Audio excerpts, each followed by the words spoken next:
E-lektire s ponosom predstavljaju Bilo je to vrlo davno. Jaše među vilama jedna mala vila. Jedne tamne i olujne noći.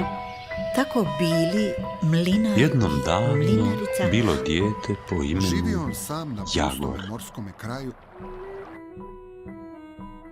Ja sam Maliktin Tilinić. Ispričat ću vam priču od koje ćete ostati bez riječi. najljepše priče, nadahnute slavenskim mitovima i legendama.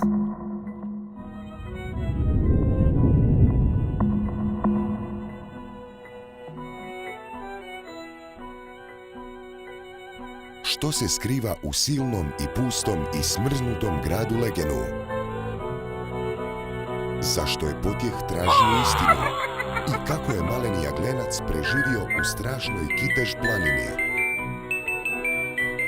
Sudjeluju Neva, Stribor, Toporko, Maliktin Tilinić, Palunko, Bagan i mnogi drugi.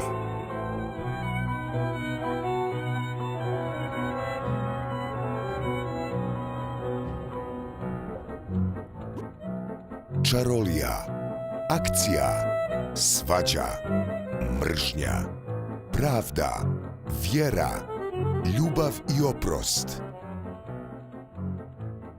Epska borba dobra i zla.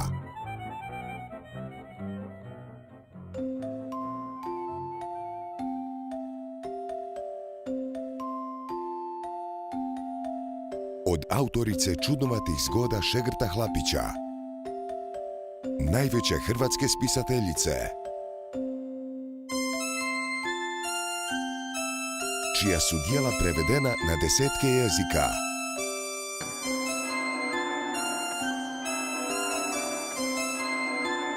Hrvatski Andersen, slavenski Tolkien, priče iz davnine, Ivane Brlić-Mažuranić, vrhunac europske književnosti za djecu i ne samo za djecu.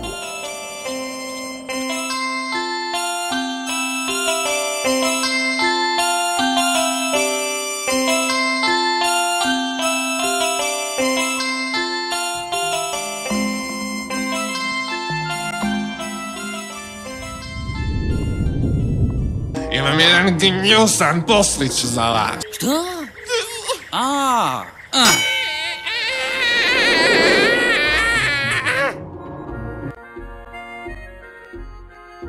Projekt je sufinancirala Europska unija iz Europskog socijalnog fonda. Više informacija o EU fondovima možete naći na web stranicama Ministarstva regionalnog razvoja i fondova Europske unije www.strukturnifondovi.hr. Sadržaj ovog materijala isključiva je odgovornost Hrvatske akademske i istraživačke mreže CARNET.